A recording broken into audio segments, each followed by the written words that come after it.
time for Voice of Indie. Your hosts today are Beem Weeks, author, producer, and marketing monster for independent multimedia publisher Fresh Ink Group, and Stephen Gies, author, producer, composer, and publisher for Fresh Ink Group.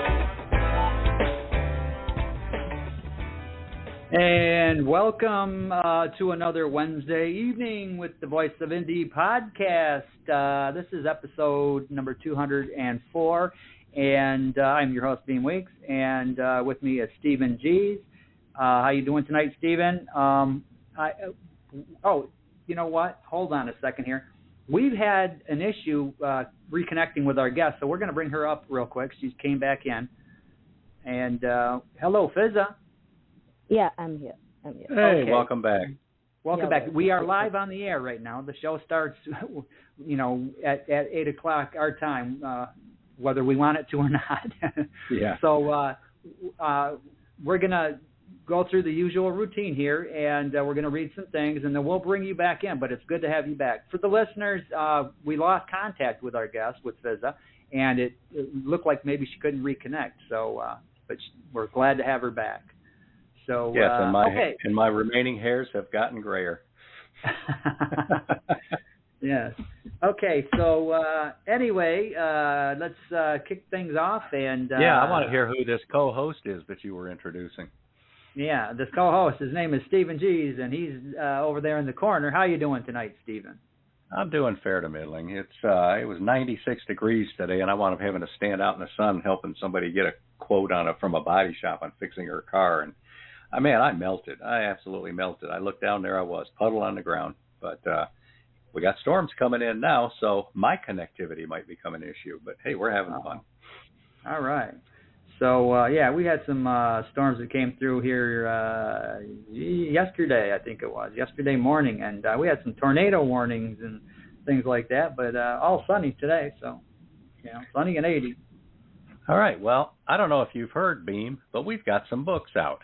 A whole bunch of them, in fact. But we've got a couple of new ones here. Pandemonium in Puzzle Town, which is an illustrated chapter book for kids by B.A. Johnson, who is the author of the Sassy series, like Sassy Discovers the AME Church.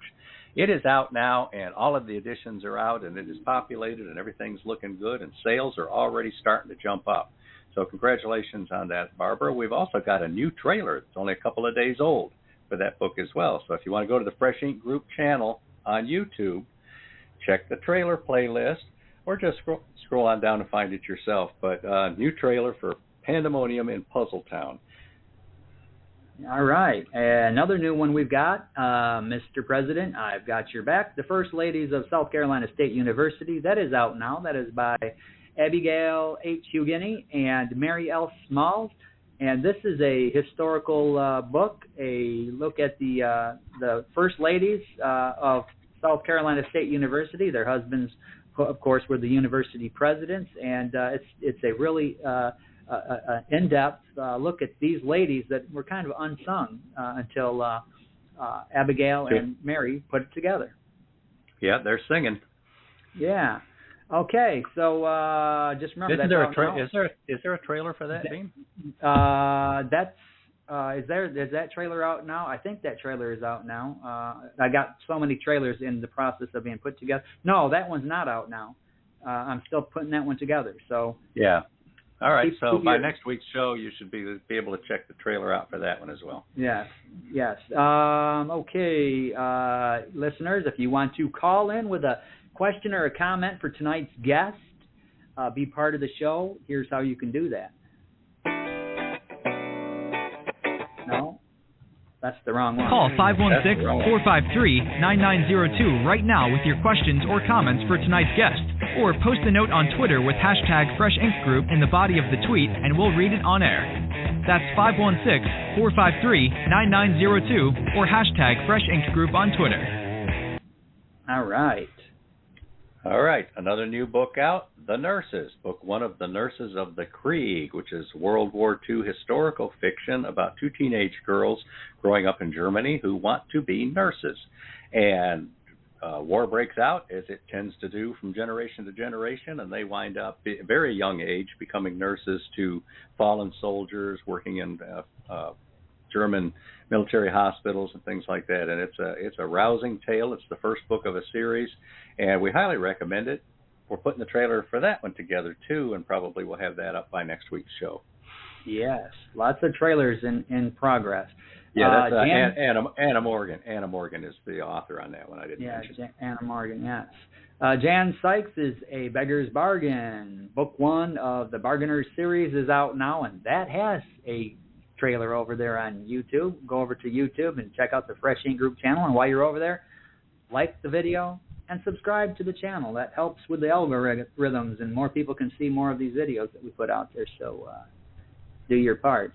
But yeah, Jan Sykes' book is getting a lot of wonderful reviews.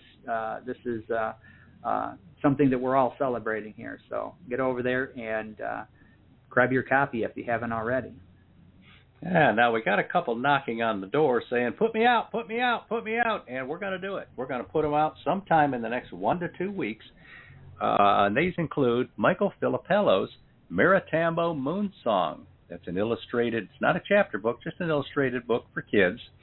And it's about a king who loses his watch up in the sky, and it falls down. It becomes the clock for the villagers, and things happen. Lightning strikes, and they, oh no, what are we going to do? How are we going to tell time? So it's a cool little book for kids. It's the paintings are the illustrations, and they were also done by the author, Michael Filippello. So Maritambo Moon Song, we're finishing up the covers tonight. Probably should be up in about a week or so.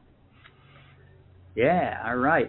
Nell Cooper's first novel is coming out. Now, Nell Cooper, she wrote the children's chapter book, Princess Lil, some years ago, and now she's got Nowhere to Go But Tomorrow. That's coming in the next few weeks. We were putting some finishing touches on things like cover templates and whatnot this evening before showtime, and hopefully that'll be out within a short period of time. Nell Cooper's Nowhere to Go But Tomorrow is a historical, there's some romance in there, and we'll tell you more about it as we get closer to it. So keep your eyes and ears on the newsletter. We've got a newsletter. Bet you guys can I subscribe? You can subscribe, and if you're not subscribed, why not? So if you want to know how to subscribe to our newsletter, here's how you do that. Stay on top of these podcasts and all things Fresh Ink Group with our weekly digital newsletter. New releases, videos, stories, excerpts, interviews, and more. Sign up now on the homepage of FreshInkGroup.com and be the one who knows what's what. What? Right. Yeah, now that newsletter comes out every Wednesday morning, early in the morning. It's the same day as the podcast, so you've got the link for that night's podcast. I've had 3 people in the last week ask me if they should subscribe to our newsletter, even though they're getting that Wednesday morning thing.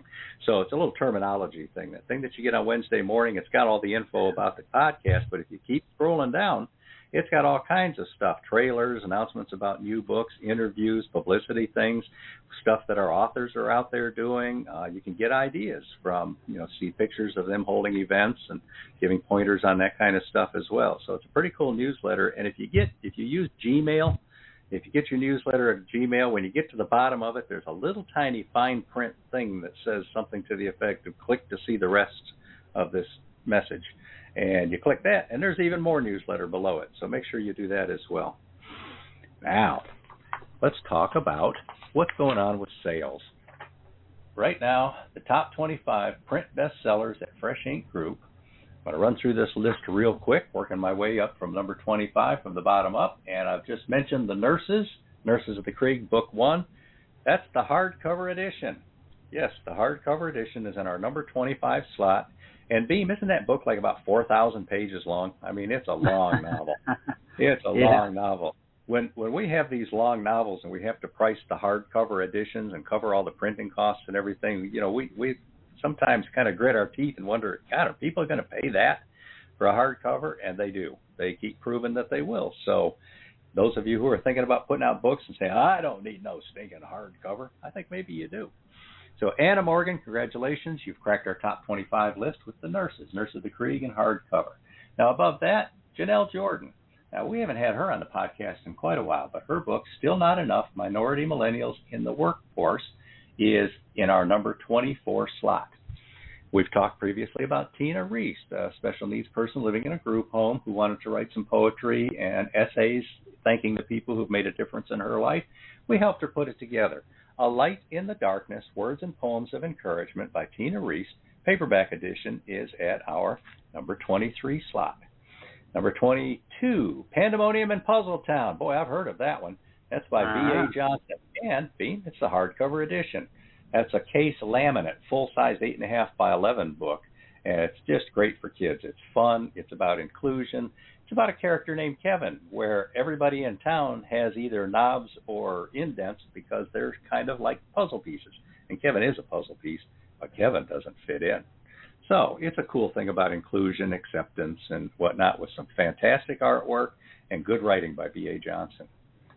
All right, number 21, Volunteer Bama Dog by David Carroll. That was, I believe, the first book that we put out by David Carroll quite a ways back. He's the Chattanooga NBC News evening anchor man, and he goes out there and does a lot of events, speaking events and whatnot. So he orders literally by the truckload. He orders books from us. Sometimes I have to get a permit to let an 18-wheeler go into his neighborhood and deliver them so they wheel them up his driveway and fill his garage. Volunteer Bama Dog. That's been out probably maybe 4 or 5 years, and it's still doing very well. All right. That brings me to number 20. The Chair, Volume 1, Lightning, Thunder, and Glory by Robert McKenzie. It's the first of 5 books in the Chair series. First of 4 books, right? 5 is the one that we're working on right now. Yep. And that 5th one should be out probably about 6 weeks, something like that. So that's the one that we get a kick out of the fact that Kathy Ireland loves that series so much that she sends pictures of her reading them, like on airplanes and stuff like that. So congratulations, Robert McKenzie. That's not a joke either. No, it's not. It's Kathy Ireland, the supermodel. She's taking pictures of herself reading this book. Yeah.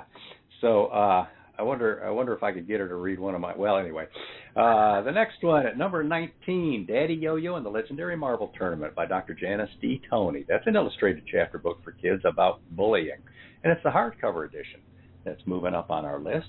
And now at number 18, we've got The Soul Whisperer's Decision by one of our favorite people on the planet, Gwen M. Plano. And she put out a flurry of books there, 3 books in a very short period of time. All 3 of them are doing well. The Soul Whisperer's Decision. This is a kind of a paranormal romance, Sophie's Choice kind of a thing. There's a terrible accident, and not everybody survives. And there's some choices have to be made about coming back with your kids or choosing your husband, things like that. And Gwen M. Plano handles it deftly. She's great at handling the emotions.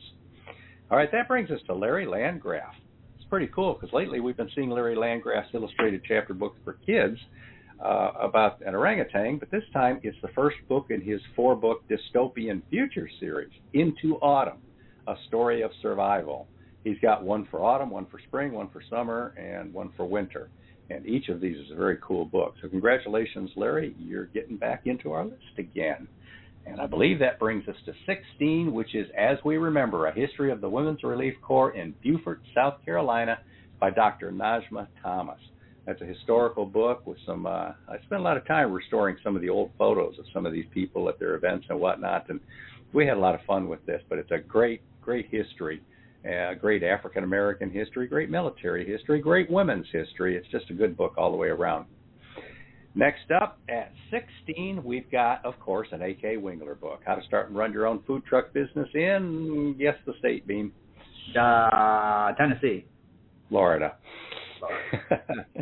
So, yeah, she's got Florida, Georgia, and Tennessee, and the Florida one has cracked our list in the number 16 slot.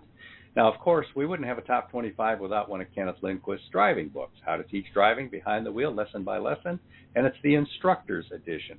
It's now at number 15. Robert G. Williscroft, he's in our top 14 now.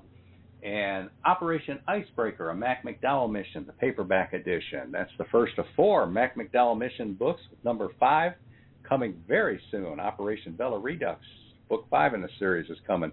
But these are submarine Cold War thrillers featuring Commander Mac McDowell, who's a very cool character. And if you're into submarine thrillers, naval thrillers, any of that kind of stuff, these are definitely your kind of book.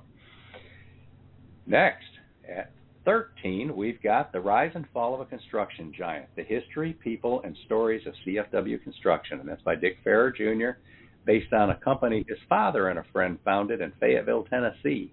Grew to be big, successful, important, rich, and then crashed and burned. They lost executives. Their company plane crashed. People were killed. They got caught up in bid rigging scandals. One thing led to another. And now if you go up to Fayetteville, Tennessee, you can see the empty building sitting there.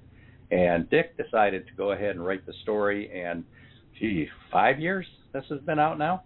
And I thought it would just be a little regional book that people around Tennessee and people who've seen that building or people who know about the company would be interested in. But it is selling all over the world at a very brisk pace. We sold a bunch of them in India, which I still don't quite understand, but I'm not going to argue with it.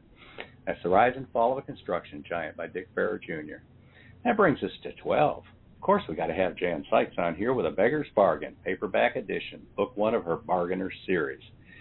And that gets us up to 11, which is Celebrate 98, The Untold Stories Behind the Tennessee Football Vols' 1998 National Championship by Off the Hook sportscaster Dave Hooker. And Beem, it's the hardcover edition. People are trying to collect this thing and hang on to it, and I'm pretty sure it's not college football season right now, and yet this book is out here at number 11 in our top 25. Number 10, David Carroll, I Won't Be Your Scapegoat. David Carroll's Homemade Social Media Blunders. What do you think of that one, Beem? Funny book. And going back to the last book, it's not college football season, but in some areas, it's always college football season. Yeah. The David Carroll book there, that is a laugh out loud funny one. You want to laugh out loud, get a copy of it. Yeah. This brings us now somewhere I got mixed up in my numbers here because I'm not seeing numbers. I was just trying to remember what number we're on, and we've got 8 left here. So we've jumped 1 or 2. In the number 8 slot, American Agony, The Opioid War Against Patients in Pain by Dr. Helen Burrell. And I suspect Dr. Helen Burrell's out there listening right now. So thanks for all your support, Helen. You've been out there all over social media helping us get the word out about these podcasts. It means a lot to us. And congratulations. Your book is doing very well right now, number 8, even though it's been out for a couple of years.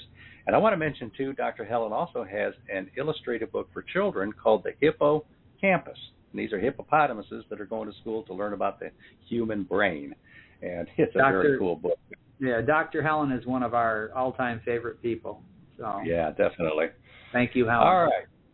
Speaking of people that we like, retired U.S. Navy Lieutenant Commander Jerry Pate is in the number 7 slot here with the hardcover edition of Submariner, 30 Years of Hijinks and Keeping the Fleet Afloat.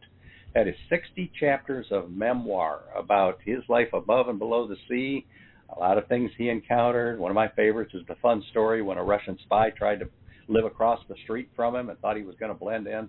There's just some cool stuff in there. It's funny, it's poignant, it's sad. And it's basically, you get to spend some time underwater and be part of the crew if you go along with Jerry on this ride. Number 6, How to Teach Driving, the Instructor's Edition, paperback edition by Kenneth Lindquist. And that brings us to number 5, Dave Hooker's Celebrate 98, The Untold Stories Behind the Tennessee Football Vols' 1998 National Championship. And that's the paperback edition. Now that brings us to our top 4. Our top 4 are, this is a little bit interesting here. We've got a couple of stalwarts here who've been riding in this top 5 for quite a while, and we got a couple that are trying to make a splash. In the number 4 position, the new book we just put out, Mr. President, I've Got Your Back, the First Ladies of South Carolina State University by Abigail H. Ugini and Mary L. Smalls. It's in our number 4 print bestseller slot this week, and it's the hardcover edition. Good news, ladies. Congratulations on your success. All right, number 3, we got a Country Music Hall of Fame drummer. Who would that be, Beem? That would be Mark Herndon of the country music supergroup Alabama. And it's the hardcover edition in our number 3 slot. That book has been out, I can't tell you how many years ago we published that. I think like 2017, 2016, something like that. It just tends to keep selling and keep selling and keep selling. Mark is a very popular musician. Right now, he's creating new music with his country music star singer wife, Leah Seawright. And we're talking about having them back on the show pretty soon here and seeing what she's been up to because she's putting some new music out. Things is happening in the Herndon household. But at any rate, in the meantime, if you're a fan of country music, if you're a fan of music memoirs, if you're a fan of Mark Herndon or Alabama, The High Road, Memories from a Long Trip. Top 2, Beam. Top 2, The Suspense is Killing Me. In the number 2 slot, Submariner, 30 Years of Hijinks and Keeping the Fleet Afloat, paperback edition. That is probably our best-selling book of the year at Fresh Ink Group. If maybe David Carroll's Homemade Media Blunders, maybe Mark Herndon's The High Road, but it's definitely in the top couple of best-selling books so far this year. And that gets us to number 1. Number 1 for the 5th straight week now, by Abigail H. Hughini, There Must Be Something in the Water, anthology of the 4th generation, descendants of Green Pond after the Emancipation. And that's a look at a whole lot of people who grew up in the low country of South Carolina, descendants of slaves, so they're African Americans, and they went on to do some really noteworthy things, great accomplishments, make a difference in the world, and she highlights these people. We get to see their pictures and hear their stories, and it's not only a good history, but it's an inspiration for young people as well. Now, I just want to remind you, she also is the co-author of our number 4 bestseller, Mr. President, I've Got Your Back. So congratulations, Abigail Hughini. There Must Be Something in the Water is, for the 5th straight week, our number 1 print bestseller at Fresh Ink Group. All right. Congratulations to all those authors. Now, we do have a whole bunch of books coming soon, so I'm going to run through a quick list here, and just keep in mind that all these books will shortly be at Amazon.com or wherever you buy books. So the first one here is the 2nd edition of I Remember Judy by Verwayne Greenhill. Verwayne wrote this memoir about his late wife, his first wife. She passed away. We are republishing it for Verwayne with a new cover and some updated stuff, and keep an eye out for that. Beyond the Lens, a creative guide to wildlife photography by Angie Birmingham. She's a sensational wildlife photographer. Her work is just the beauty of it is it's art. It's artistic. It's just exquisite. So check your newsletter on that one, people, because each week we've been showing a couple of her photographs. Yeah, and then she also teaches you how to capture these kind of photos yourself and what you need equipment-wise and how to set it and so on and so forth. Decrepit Alabama. This is a photo book by 14-year-old Braden Green, who is also working on a vintage train book as well. So, and I've seen some of those photos. He's a kid, but man, he's got an eye for capturing some really cool stuff. So, Decrepit Alabama and a vintage train book. So, keep your eyes and ears open for that. Robert Mackenzie's The Chair, the 5th volume of that, volume 5. That's coming soon, and earlier Stephen had mentioned within about 6 weeks or so it should be available. A new memoir, Loretta Spencer, A Passion for Service, a candid memoir by the first woman mayor of Huntsville, Alabama.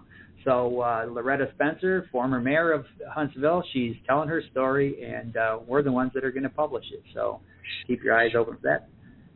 Robert G. Williscroft's number 4 in the Star Child series, the Iapetus Federation, Exodus from Earth.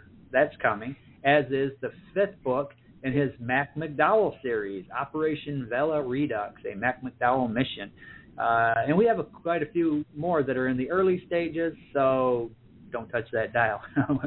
We signed 4 more this week, people, so the list keeps growing. And that's a good thing. Yes, it is. If you've missed an episode, or you got somebody that can't listen on a Wednesday night, or you just want to replay a favorite episode from a favorite guest, we've got an archive, and here's where you can find all these archived episodes. Find your favorite show in the Voice of Indie archive on YouTube at Fresh Ink Group, StephenG's.com, BeamWeeks.com, FreshInkGroup.com, and on Spotify. And now, you can listen on iHeartRadio, Google Podcasts, and tune in. Just search The Voice of Indie, all one word.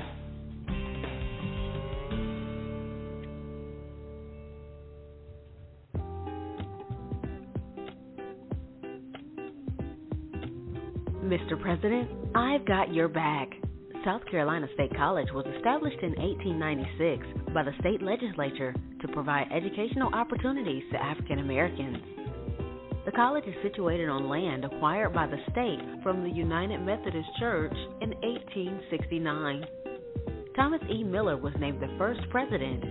Faced with many challenges and struggles, Miller and his wife, Anna, did an excellent job of moving the college forward and building a foundation for later growth and development. Since that time, 13 presidents and 5 interims have continued to build upon Miller's legacy. Although much is written about the presidents, very little has been written about their spouses who aided them in furthering the university. This book is by 2 of the school's prominent first ladies, Abigail H. Hugheny, author of There Must Be Something in the Water, Anthology of the Fourth Generation, Descendants of Green Pond, After the Emancipation, and Mary L. Smalls, Retired Educator Administrator. Now available in case-limited hardcover, softcover, and all digital ebook formats. Mr. President, I've Got Your Back is published by Fresh Ink Group. This important contribution to African American history features 12 dynamic, smart, and innovative First Ladies who demonstrated through their untiring support, Mr. President, I've Got Your Back. The stranger in Puzzletown has everyone talking. When he gets off the bus, his frumpy old suitcase simply says Kevin. He looks normal, but in a town where everybody has knobs, Kevin has no knobs. He's too different. Where can he live? Who would ever want to be his friend? Then a powerful force enters Puzzletown, and their world spins out of control. How will Kevin ever become a true citizen of Puzzletown when he just doesn't fit in? An illustrated chapter book for children, Puzzletown is by retired educator B.A. Johnson, author of Sassy Discovers the AME Church and Sassy Uncovers Peter Allen's Secret. Available in case-limited hardcover, softcover, and all ebook formats. Puzzletown teaches about inclusion in a fun and entertaining way. Published by Fresh Ink Group, Puzzletown has everybody talking. All right. There's a video for that. Go over to YouTube, Fresh Ink Group, and find that video and like it. Yeah. So let's meet today's guest. I've been sitting here a little bit nervous that she might drop or have a connection problem, so let's get this interview going. Fiza Pathan has a bachelor's degree in arts from the University of Mumbai, where she majored in history and sociology with a first class. Now, for those of you who are not Jeopardy champions, Mumbai is in India and used to be known until the mid-90s as Bombay.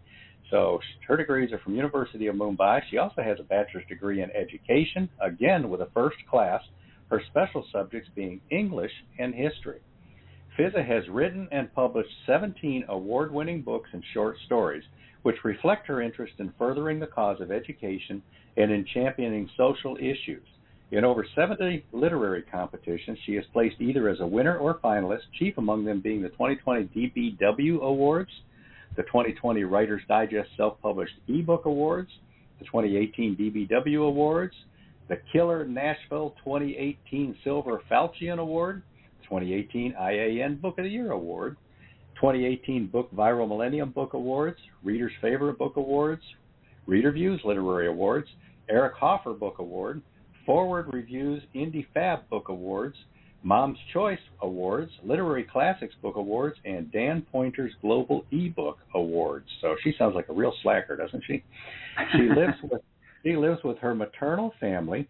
She writes novels and short stories in most genres, and she's got some new things to talk about in her life as well. So welcome to the show, Fiza. Welcome. Here I am. Okay. Yeah. Thank you. Yeah. Excited. I'm excited. Yeah. Oh, we're excited to have you, Fiza. Thanks for having me. Yeah, I've only known you for about 9 years, something like that, and Beem even longer. So this is our first time having you on the show, and we are very thrilled. I'm grateful. I'm really grateful. So to start off, you live in Mumbai. That's where you're at now. Is this where you've always lived, or have you lived elsewhere?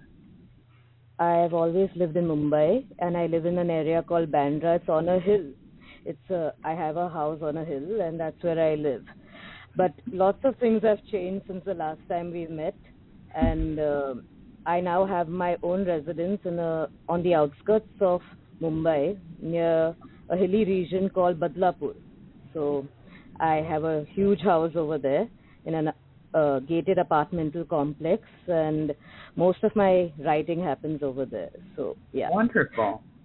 Okay, so, what I'm hearing is place to stay next time I'm in Mumbai. Most welcome, both of you. Well, thank you, Fiza. Now, you've mentioned that things have changed since we've last spoken. So why don't you bring us up to where you're at? What you've been up to? You've told us a little bit off the air. So. Yeah, I mean, the last time I wrote my memoirs, Scenes of a Reclusive Writer and Reader of Mumbai, I was just a publisher, a teacher full-time, tutoring students from standard 5 to 12. And I was publishing and writing my books and stuff, but since 2021, everything has changed. Now I'm in the process of becoming a consecrated virgin. In other words, I'm becoming a nun and of a Benedictine order. And I am currently doing my final year in my master's degree in Catholic theology, and I'll be a certified biblical theologian in a year and a half with a licentiate to teach in Rome also. So I'll be a theologian. And yeah, all that is happening. But I've still not stopped my writing. I've still not stopped my publishing work.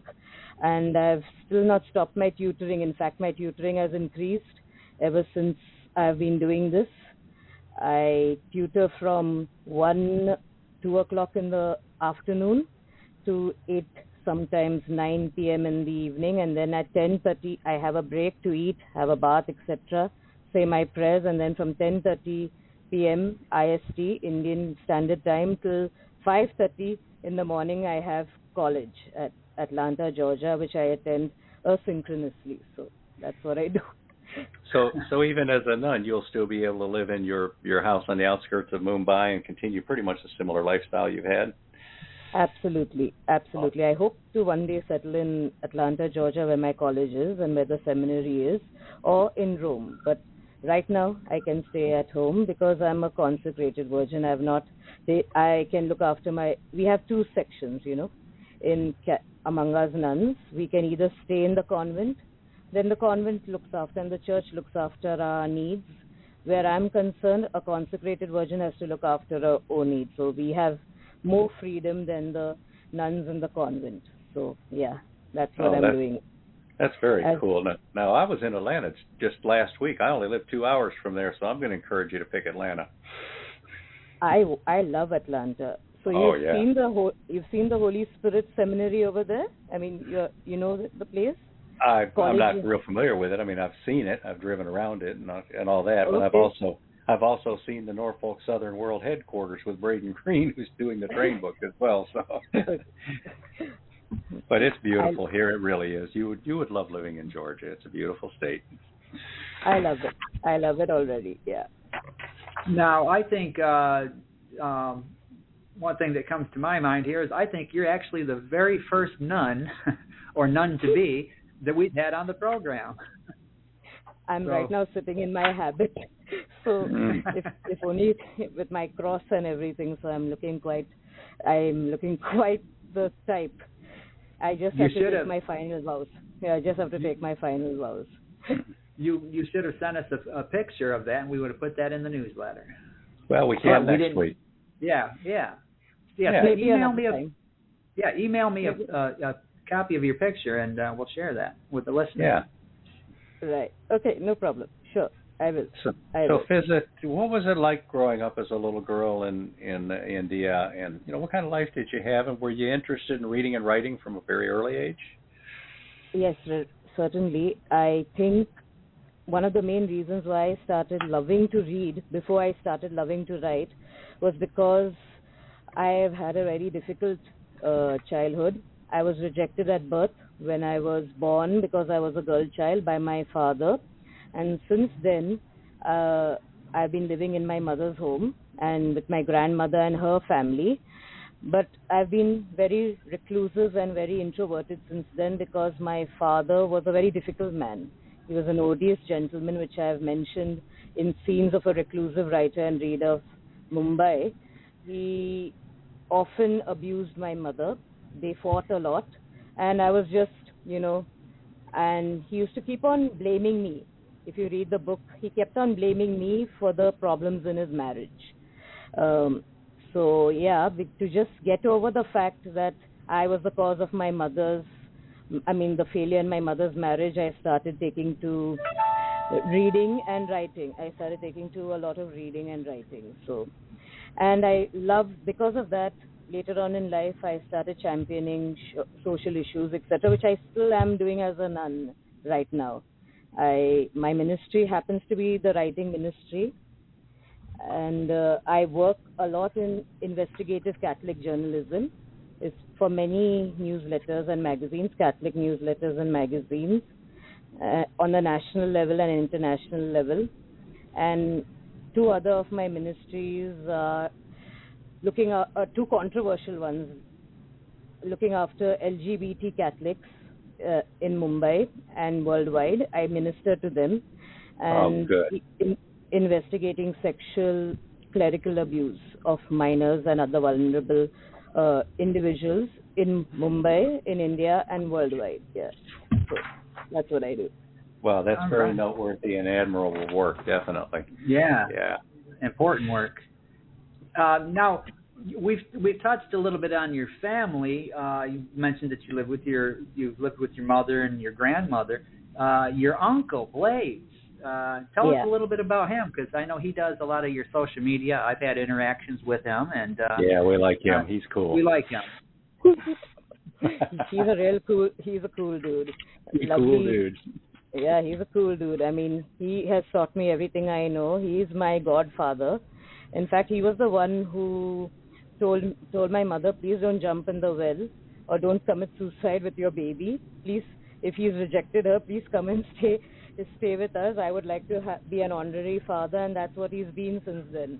He didn't get married, even though he was my age when I was brought home, and since then he's been like my father. He's a lawyer and banker, so he's highly educated, and he has worked for 35 years in a bank. First as a clerk. He started out as a clerk while still in college, and then as a bank officer going on in life, and he's done pretty well for himself, but everywhere he's known as my godfather or my uncle, and he's proud of that. He's very proud of that. He should be. Yeah. And yes, he handles all my social media except Goodreads. Was a warning to everyone. If you're talking to someone on Twitter, that's my uncle. If you want to talk to me, that I'm only on Goodreads right now. I used to handle Facebook, but I'm out of Facebook, and now I'm only on Goodreads. Yeah. Okay, good to know. Yeah, so we're going to take a commercial break here. Listeners, we are talking to Fiza Pathan, and she has taken the time to call us from Mumbai, India. So we would like to hear from you. You got a question or a comment for Fiza? Give us a call at 516-453-9902. That's 516-453-9902. Or go over to Twitter and put your question in there, but put hashtag Fresh Ink Group in the tweet, and we will see it and we'll read it on the air. And we will be right back in a short moment. In 1933, Berlin and Munich, 15-year-olds Katerina and Maria, who have never met, share the same dream, to become nurses who care for all regardless of race, creed, or color. They achieve their dreams, but their determination to rise above prejudice brings them into conflict with the authorities and very close to danger of arrest. As a result, they both find themselves sent to the same hospital in France, more for their own safety, where they meet unexpectedly and become firm friends. They look so similar to each other that people often mistake them, which leads them to play tricks on the people they meet. The nurses find themselves on the Mediterranean Sea bound for North Africa. Misfortune strikes when their ship, the Queen of the Sea, strikes a mine and begins to sink. Alone and adrift in a life raft, Katerina and Maria want to help others live but that will never happen unless they find a way to survive. Read The Nurses, Nurses of the Creek, Book 1 by Anna Morgan, proudly published worldwide in jacketed hardcover, softcover, and all ebook formats by Fresh Ink Group. The Nurses by Anna Morgan.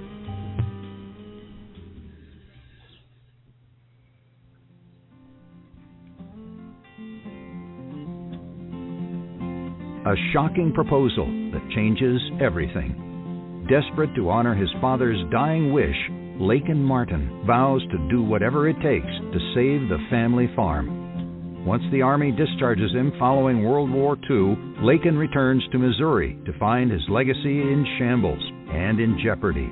A foreclosure notice from the bank doubles the threat.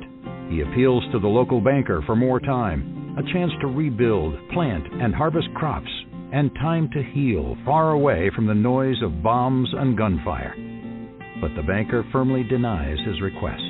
Now what? Then the banker makes an alternative proposition. Marry his unwanted daughter, Sarah Beth, in exchange for a 2-year extension. Out of options, money, and time, Lakin agrees to the bargain. Now he has 2 years to make a living off the land while he shares his life with a stranger.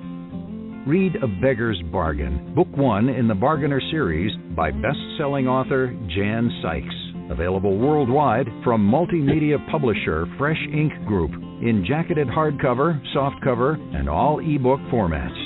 A Beggar's Bargain by Jan Sykes. And speaking of Jan Sykes, she left a comment on the Voice of Indie blog that she hadn't heard from Fiza Pathan in a good deal of years, and so she was going to try to tune in tonight. And if you're listening, Jan, call in. We'd love to have you on, and you can say hello to Fiza. Yeah, Jan must have known Fiza for at least 10, 12 years, something like that, I would think, yeah. Yeah. Yeah.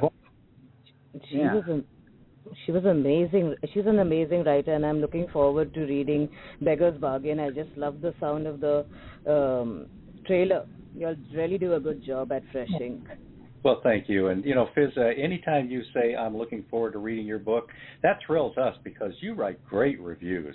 One of my favorite reviews ever of any of my books is the review that you wrote for my short story collection, Comes This Time to Float. And even though you posted it from India, Amazon.com here in the United States shows it on my reviews as being from India as well. So, thanks for that. But I don't know. I wonder if anybody's got any questions about reviews. What do you think, Beem? Yeah. Okay, over on Twitter, on X, Robert D. Williscroft, he's got a question for Fiza. He's asking, as a woman of deep faith, do you read and review books entirely outside your faith? Absolutely. I can read anything and everything except satanic books. I don't deal in black magic. I read absolutely everything. I am absolutely broad-minded. I'm open to everything, and I love the books on the occult and esoteric arts. Actually, I love that genre the best. After that, thrillers. After that, horror, etc. So I read everything. I'm known as the unconventional nun back here. Many people like me. I am an unconventional nun back here, so that's why I'm famous. Yeah, and you do have quite a variety of genres and interests and things like that. You're the first person I've ever heard use the phrase investigative Catholic journalism, which I'm still kind of wondering what exactly that is, but maybe we'll get to that in a while. Okay. All right, so Fiza, we're really using up our time quickly here, so let's start talking about your books. We've got lots more questions, but we want to make sure we get these books in. With your publishing, you've done several different approaches, and one of them that I think is pretty cool is you've been republishing classic works that are in the public domain, which you would then have the right to do, and that helps bring some of those titles to people who wouldn't normally have been exposed to them. Can you tell us a couple of examples of those? First of all, I must tell you that was the best business decision I've ever made with this publishing company. I've done this with my colleague. He's an American. He was a New Yorker. Now he's an Indian citizen, Mr. Zain. And we decided to bring out these rare classic titles because everyone knows about the regular stuff, but not about those who have been left behind or who have been ignored. And since we have always been on the outskirts of our family, or we were always been the one, we were never looked upon as people in the center of our families, especially our paternal families. So we thought about picking out these treasures, these rare classics, and what they did not get in their lifetime, we wanted to give it to them, at least through my publishing company, and that's what we're doing. They are the most best-selling things in my company. As you said, certain books of yours go in truckloads. Well, these classics go in truckloads, especially in America, and especially during the Halloween season. We make a lot of money from June onwards, but especially during the Halloween season. If you notice, most of my titles are dealing with horror. So horror titles. So both of us are very fond of horror. Especially if you see the horror titles, that's my choice. So those are my choices, and the other regular stuff they are his choices. So yeah, I'm looking at The Legend of Sleepy Hollow right now. I read that when I was 11 years old, and I just loved it. Still love that story. That's a great example of one to republish. Can you name a couple more titles that have done well for you? Well, Daddy Longlegs has done very well by Gene Webster after The Legend of Sleepy Hollow, though that is not a horror story, but it's an American title, and it's really doing very well. After that, The Canterville Ghost by Oscar Wilde. Then I have The Diary of a Nobody by the Webster brothers, the Grossmith brothers, sorry, and these four are doing very well. And Carmilla, how can I forget Carmilla? Carmilla by Sheridan Lee Fanu. It's a rare classic vampire tale, but a female one, and it's really taken America and Germany by storm for some reason. In Mumbai, The Legend of Sleepy Hollow is doing the best. So, yeah, that's. Ichabod Crane, I love that story. So, tell us about something that you wrote. Scenes of a Reclusive Writer and Reader of Mumbai. Yeah, that's my last one. I think I've written. I think I wrote that. The last time I wrote that was in 2019. I was in conversation with you about that at that time, and I thought that this would be the final memoir that I would ever write, and this would be what my life would be. Always a recluse, always introvert, and always reading and writing till the end. But that didn't happen.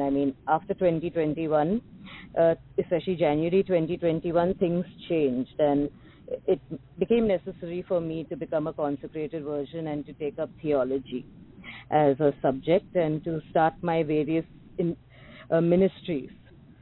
I was always into Catholic journalism, but then I started investigative Catholic journalism, investigating crimes done by the clergy, by religious, and especially against the LGBT community and against minors and other vulnerable persons here nationally and internationally. So, yeah, that's something happened at that time in January of 2021 that made me do it.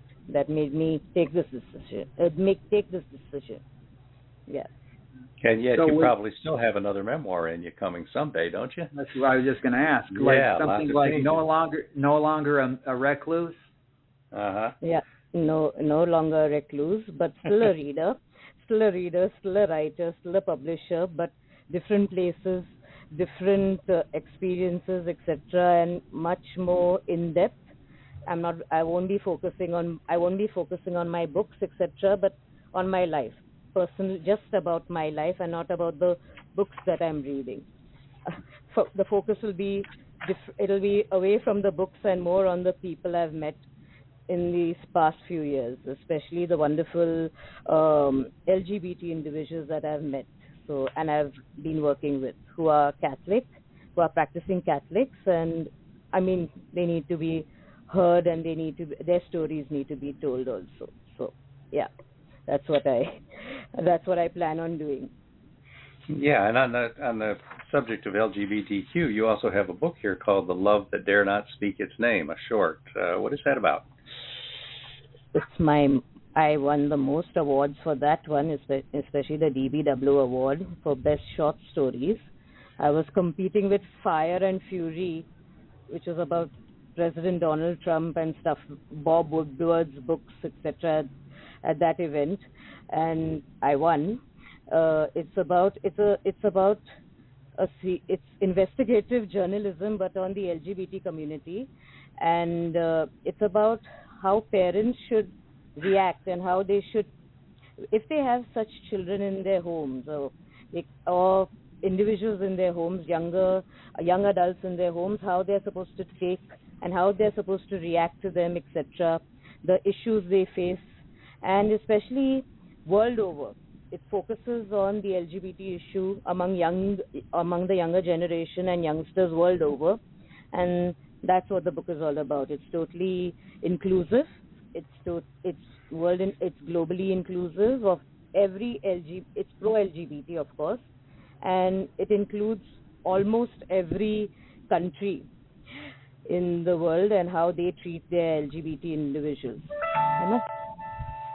I must tell you that where that book was concerned, I did some of the most wildest research I've ever done in my life, from actually witnessing several castration surgeries, sex change surgeries, stuff like that, and even almost speaking to an ex-Taliban official. So, yeah, I've done some really crazy stuff regarding that book. It sounds like it. All right. We are talking to Fiza Pathan live from Mumbai, India, and there's still time if you want to call in if you've got a question or a comment, 516-453-9902. That's 516-453-9902. We're going to do a couple more commercials, and then we'll be right back.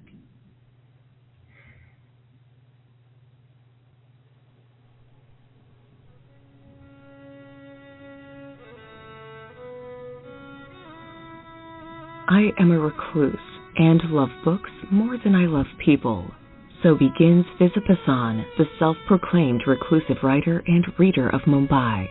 In this charming collection of personal essays, Fiza recalls important phases of her life, along with the books she was reading at the time and where she was reading them. Revealed along the way are Fiza's personal struggles, from the father who didn't want a girl child, to the years she believed she wanted to be a nun, to the college friends who shamed her for gaining weight. Her greatest victories are found here as well, among them the publication of her first story, the request to autograph her most popular book by an author she admired, the start of her own publishing company, and the acquisition of her very own office-cum-writing hut.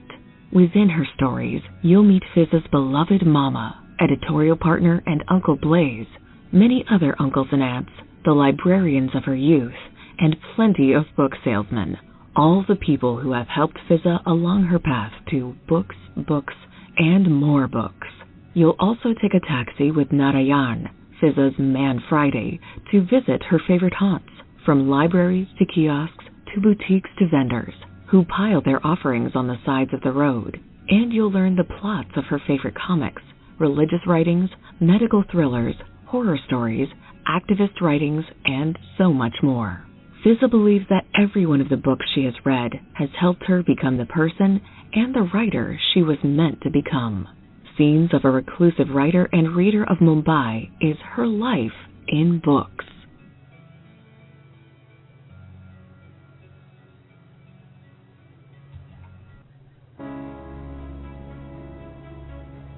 Submariner, 30 years of hijinks and keeping the fleet afloat. Jerry Pate's semi-autobiographical collection of 60 stories recounts his 30 years in and around the U.S. Navy submarine fleet, ranging from lighthearted to wrenching. All are poignant inside looks at naval operations rarely seen by outsiders. Topics include the real story behind the shuttle Challenger tragedy, risking his own life underwater, discovering a Soviet spy living across the street, surviving when an engine ignites, critical missions, and the everyday lives of men and women of the fleet. Compiled by author Robert G. Williscroft and proudly published by Fresh Ink Group. Submariner is available worldwide in hardcover, softcover, and all ebook formats. Dive into Submariner for hijinks and breathtaking adventure with this poignant memoir by a true American hero.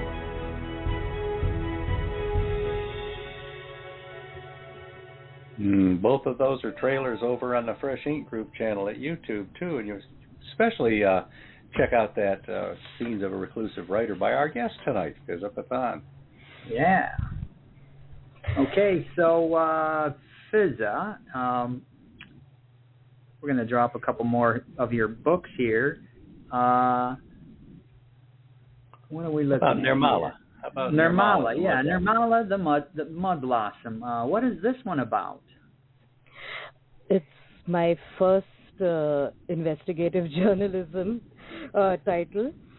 It is a very uncomfortable book for most people. It's about the story of a slum girl, a Hindu slum girl called Nirmala, and she lives in one of the worst dilapidated and one of the poorest Islamic slums in Mumbai, especially in the Bandra area, and what her life is like, especially in relation to patriarchal society, and how she is discriminated right from the time she is born till the time she passes away. So, and it really encompasses most of the social evils and most of the atrocities committed upon the women here in our city, especially in Mumbai. And it's just become worse now.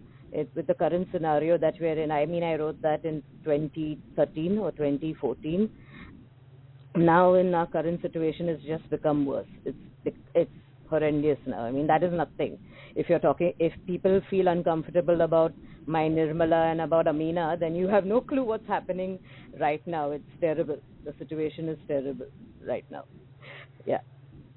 Wow. Well, I see you've got some poetry books here, like The Flame Will Always Burn, selected poems, and So This Is Love, collected poems. Can you tell us about your poetry? It's very intimate to me. Whenever I do write poetry, it's always love poetry. And it's very personal to me. Nothing of it is not something that I've not experienced. So everything is something that I've definitely experienced, especially as a person who has I have not really been able to express my love for certain people in my life. It's mentioned also in my book, Scenes of a Reclusive Writer and Reader of Mumbai, and that's whatever I felt during my early 20s, I've put it in those two poetry books. So part one is So This Is Love, and the more intense one and the more brutal one is The Flame Will Always Burn. I prefer The Flame Will Always Burn. I became a much better poet over there, but people prefer So This Is Love. I mean, the people over here in Mumbai, they prefer So This Is Love, but I prefer The Flame Will Always Burn as a poet. I mean, nuns also can fall in love, Nuns also. Oh, sure they can. Yes, I mean, that's part of being human. Yeah.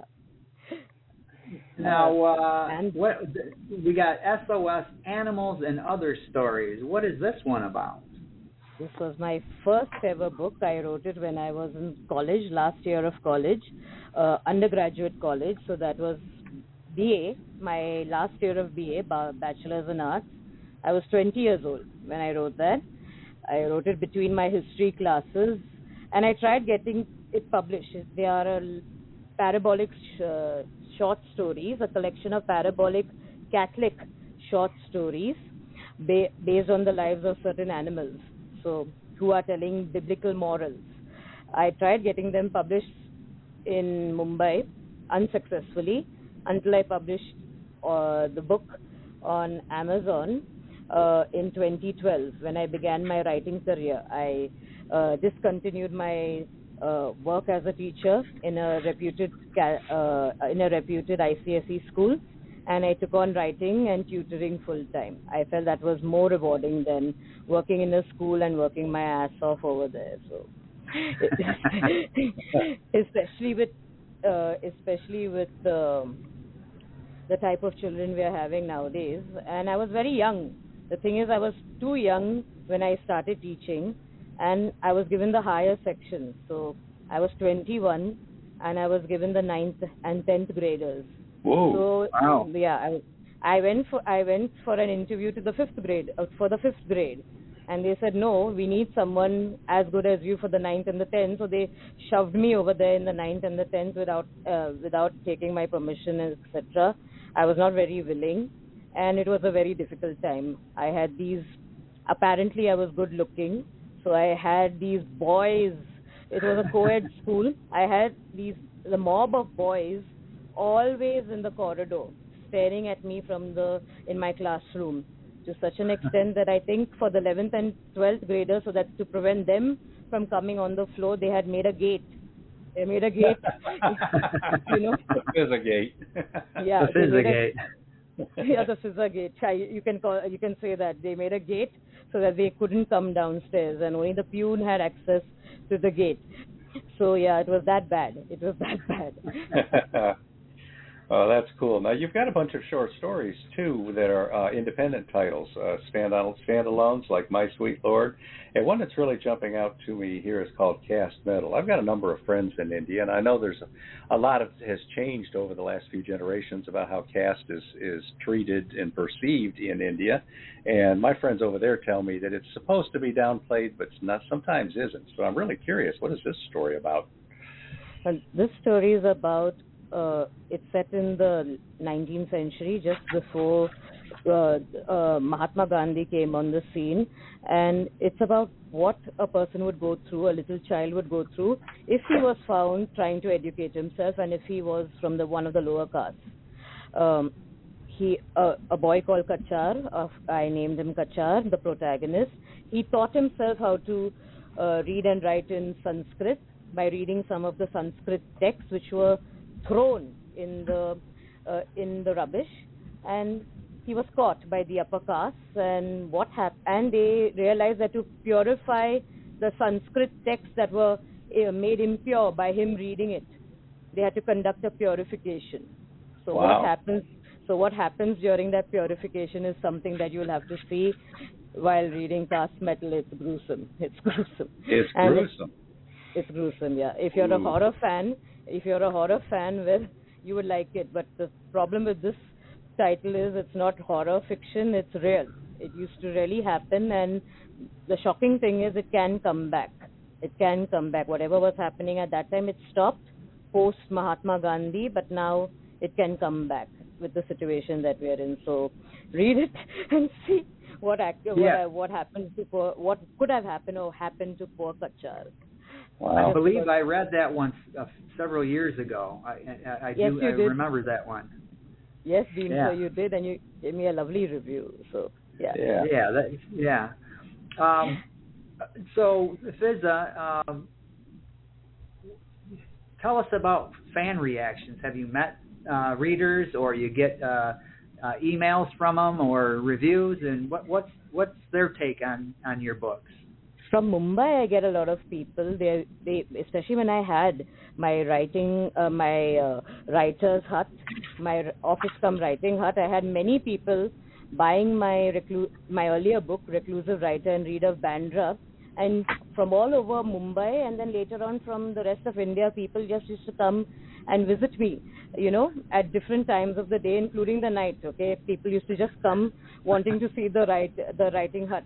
And I used to oblige them. I'm a person who will who will greet anyone at any time of the day, even now. And especially I am an insomniac, so I'm always awake at night. So I greet everyone. Come have a cup of coffee, always South Indian coffee, always South Indian milky coffee, or if you prefer black tea, etc. You get varieties over here at my place. And some tea biscuits, sugar tea biscuits, and let's sit and chat, and you can have a look at my books, etc. But now I have something. This apartment that I have in Badlapur is even it's bigger than my my office writing hut will ever be. So it's too huge. It's amazing, and it even fits my office there. So I have a great time there. Yeah. Do you ever interact with fans on Goodreads, since you're the one that does your Goodreads? A lot. I love my fans on Goodreads, and I'm called a cheerful soul, and I'm there also an unconventional nun, and people are very intrigued by it, and so they tend to pick my books just to see how this cisgendered person, this heterosexual person, ever thought of working for the LGBT community and working on such controversial topics. So yeah, I regularly converse with them, and I'm very close to them on Goodreads. If ever you want to be in touch with me on any social networking site on a intimate level, come on Goodreads. Don't go anywhere else. You will be with Uncle Blaze. Otherwise, if you want me, you better come on Goodreads. Hey, we're here to tell you Uncle Blaze is cool too. So hey, you can interact with him. He's super cool. He is really super cool, and he loves Beem Sir very much. He loves Beem Sir like crazy. Well, I love Uncle Blaze as well. He's a good guy. Well, Fiza, your friendly and welcoming nature would fit right in Georgia. I'm telling you, since I've moved to the South here, I'm in Alabama. There's one thing you can say about people in the Southeast: they never met a stranger. Hey, welcome, come on in, let's get to know you, and very friendly. So I think you might like it in Georgia. So Fiza, this podcast, we've documented that we have listeners in, 56 countries, Beem? 54, something like that? Yeah, I think it's 54, yeah. Yeah, 54 countries, and a lot of them are in India.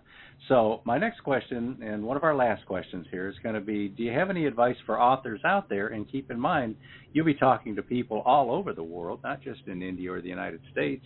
What would you tell authors who are just getting interested in getting started or growing their careers?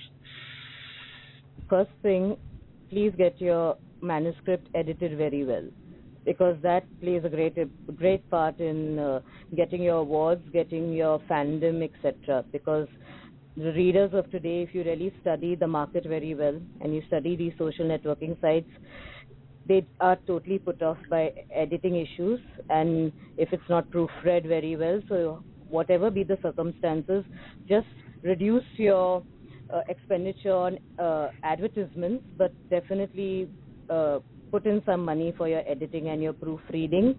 And secondly, try always improving yourself. Always keep on improving yourself, and that's what Fresh Ink does a lot.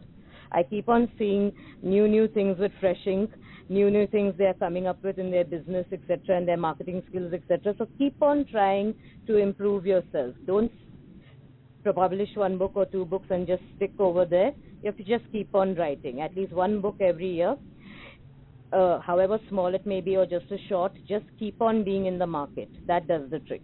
That really does the trick. Just waiting for that one thing to happen will not be enough. You have to keep on consistently writing. So that's what I wish to say. Yeah. That's some of the best advice we've heard.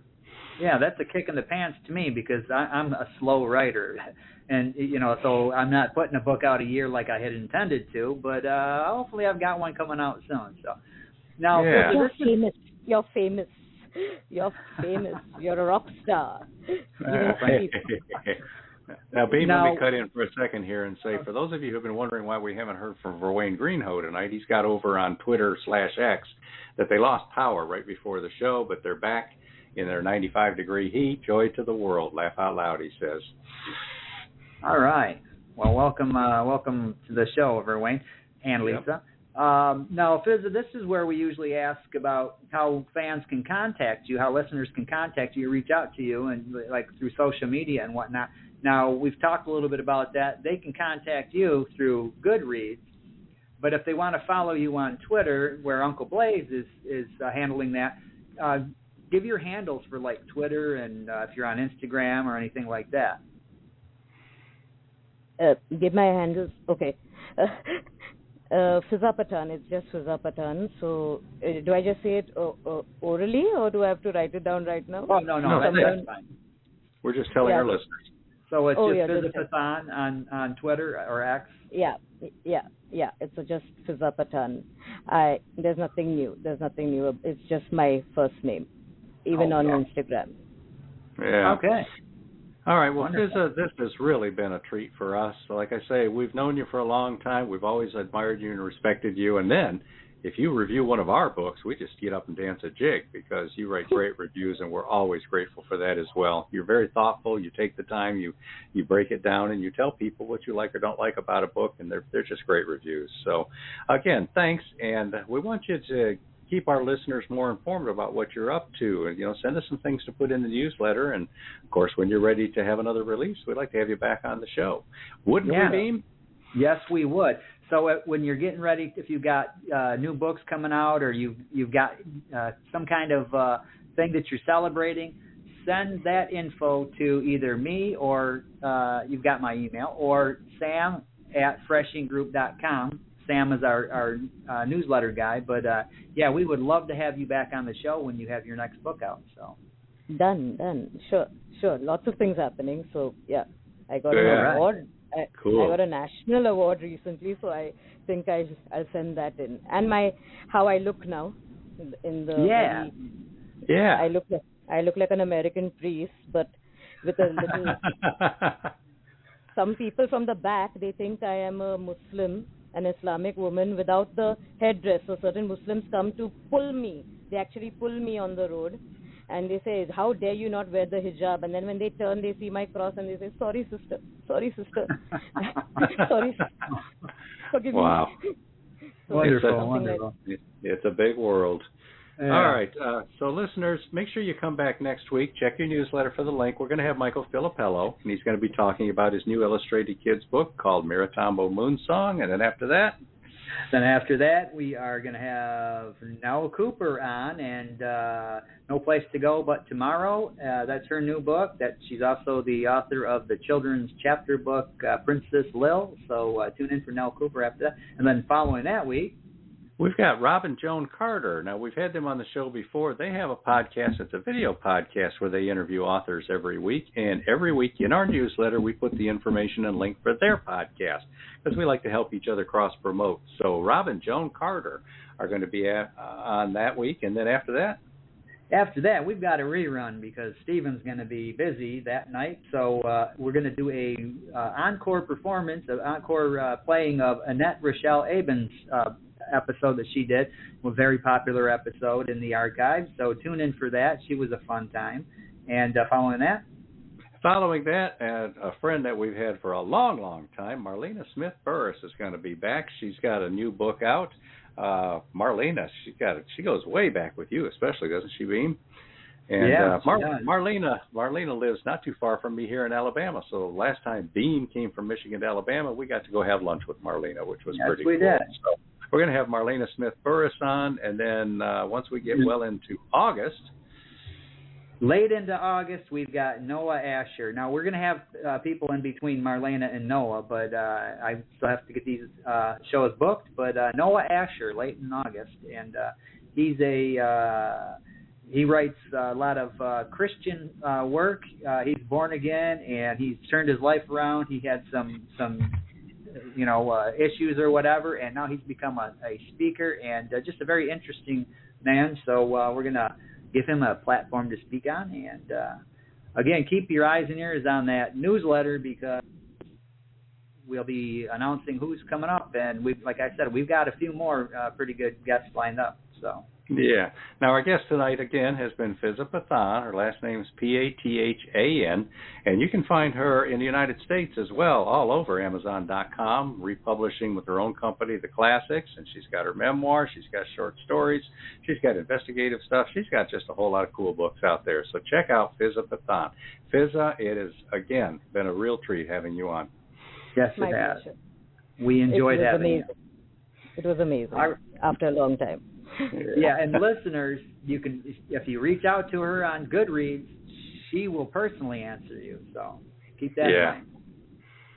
All right, everybody, we will see you again next week. This has been a blast, and take care and have a good rest of your week.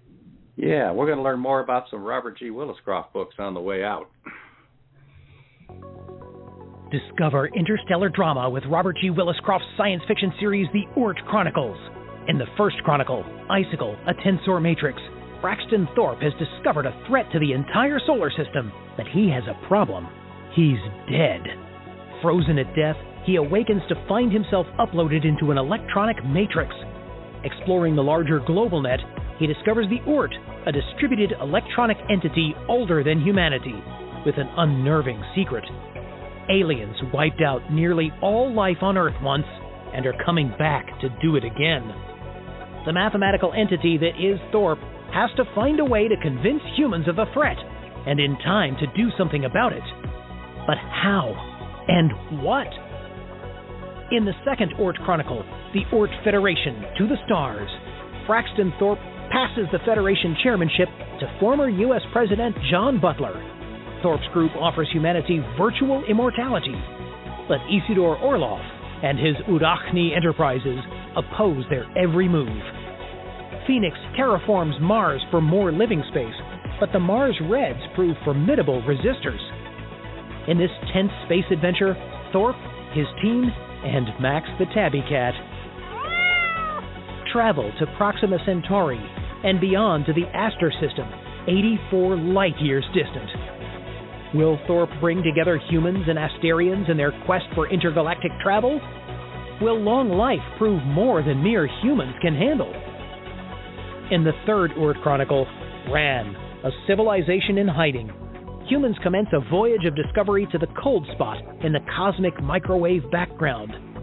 Their first stop is the planet Arcan, orbiting Ran in the constellation Eridanus, where they discover an incipient spacefaring Saurian civilization that has hidden itself from the rest of the galaxy. Arcan has 3 ruling nations: a fascist dictatorship, a primitive theocracy, and a free market republic. The humans are drawn into a rebellion to overthrow the fascist tyrant, and then help thwart the theocratic prophet's ambitions to subjugate Arcan. Told entirely from the Arcan perspective, Ran centers on the human aliens' desire to integrate Arcans into their growing Oort Federation. In the fourth Oort Chronicle, Cade, a lost civilization, Starship Andromeda stops at the Cade Triple Star System on its voyage of discovery and stumbles on a derelict Dyson sphere. The starship is attacked by microbots, scavenging one part of the sphere to repair another. They map the sphere and discover several primitive races inside: humanoid, feline, and saurian. The explorers discover that the Dyson Sphere's star is about to produce a superflare that could destroy all life and even the sphere itself. The explorers mount a major rescue effort to save the uploads and sapient races. Robert G. Williscroft's series, The Oort Chronicles, is available in jacketed hardcovers, softcovers, and all ebook formats, proudly published by Fresh Ink Group. Robert G. Williscroft's The Oort Chronicles. You're listening to The Voice of Indy.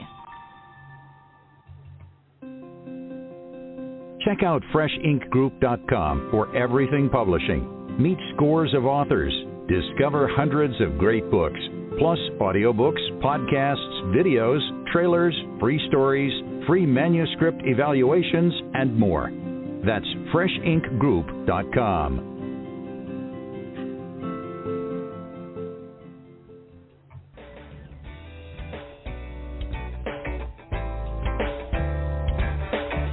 You've been a part of Voice of Indy, a production of Fresh Ink Group. Spread the word, support our guests, then find us at FreshInkGroup.com and be sure to hashtag Fresh Ink Group.